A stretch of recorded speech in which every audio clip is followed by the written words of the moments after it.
La semaine de la mode de Lagos dévoile les créations de près de 50 marques nigérianes avec des modèles venus de tout le continent. L'industrie de la mode est très sérieuse au Nigeria et c'est un milieu rude. Il y a beaucoup de créateurs, de marques, de stars. La coiffure, le maquillage. Les coiffures sont fantastiques. J'adore. C'est l'Afrique.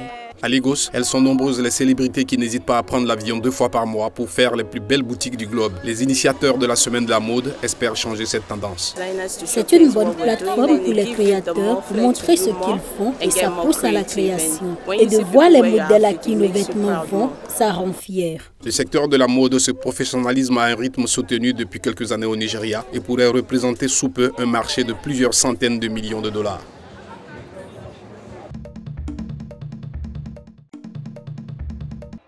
Durban Julie est la plus grande course de chevaux sur le continent africain, un événement dans la haute société qui attire les célébrités sud-africaines qui viennent voir la course déguisée. Je pense que c'est tout aussi important pour les courses parce que cela ne se produirait pas sans tous les fashionistas qui viennent ici et vous voyez beaucoup de créativité et vous voyez aussi les tendances de la prochaine saison à prévoir. Pour les créateurs de mode présents à cette course, c'est une rencontre de partage d'idées où chacun montre ce qu'il a et ce qu'il peut faire. C'est toujours bien de revenir à la course de Durban Julie car c'est le plus grand événement qu'on attend toujours avec impatience dans l'agenda des créateurs. Au total, 55 000 spectateurs y participent et les paris atteignent plus de 30 millions de dollars américains. Un défilé de mode a également lieu au cours de l'événement.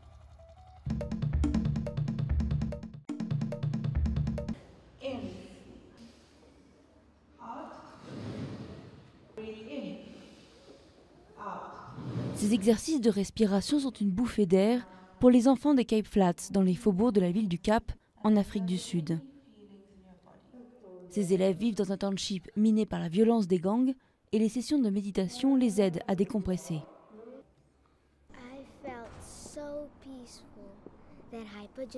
Je me sens hyper apaisée.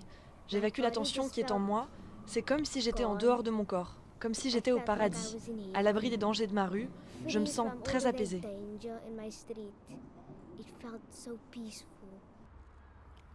Mais pendant les exercices, une fusillade survient dans une rue voisine.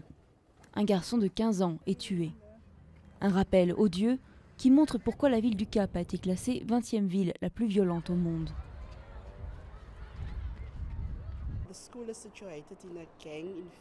L'école est située dans un quartier où les gangs pullulent et nos enfants grandissent avec ça.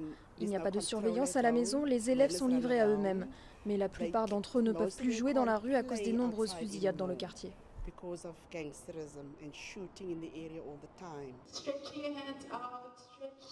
Pour aider ces enfants à tenir bon, le mouvement I Meditate Africa donne des cours de yoga et de méditation dans plus de 60 écoles de la région.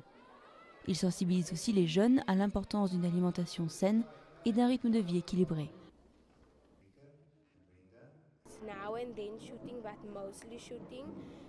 Il y a des fusillades de temps en temps et mes parents doivent me garder en sécurité.